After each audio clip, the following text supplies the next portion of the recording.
सबने हमेशा से यही जाना है कि केकई के कारण ही भगवान राम को 14 वर्ष का वनवास भोगना पड़ा था, और ये एक तरह से सच भी है।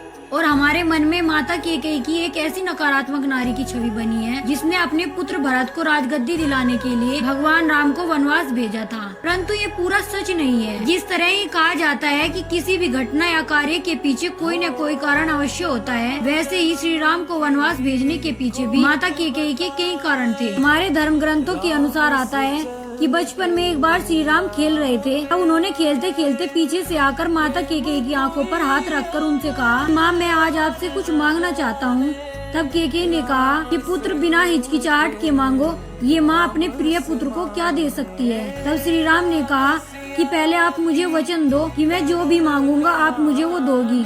तब केकई माता ने राम को वचन दे दिया। तब राम बोले कि माता जब मैं राजा बनने लगूं तब आप मुझे वनवास भेज देना। तब केकई आश्चर्यचकित होकर बोली कि राम मैं तुम्हें वनवास क्यों भेजूं? क्या मैं तुम्हारे बिना एक पल भी रह सकती हूँ? और उन्होंने पूछा, पर राम तुम वनवास क्यों जाना चाहते हो?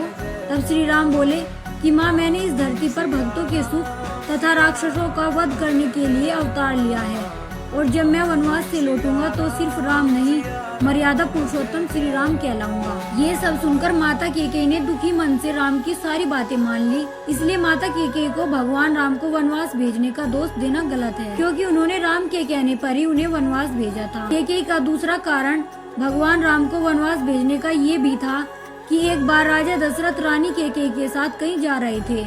तब रास्ते में उन्हें बाली मिला। बाली ने कहा कि दशरथ या तो मुझसे युद्ध करो या फिर अपना सिंहासन मुझे दे दो। राजा दशरथ जानते थे कि बाली अत्यधिक बलवान है, तो उन्होंने अपना मुकुट बाली के चरणों में रख दिया। और राजा दशरथ स्वयं एक नकली मुकुट पहना करते थे, और ये बात केवल केकई और राजा दशरथ को ही पता थी। इसलिए केकई ने श्री राम को वनवास भेजा ताकि वो बाली से अपने पिता के अपमान का बदला ले सके और राज्य का मुकुट वापस ला सके। और केकई ने राम को 14 वर्ष का ही वनवास क्यों दिया था, इसके पीछे भी कारण था, क्योंकि जिस दिन राम को वनवास दिया उस दिन से रावण की आयु केवल 14 वर्ष ही शेष रह गई थी। केकई माता ने अपना अपमान सहकर श्री राम का सम्मान बढ़ाया है। जय श्री राम।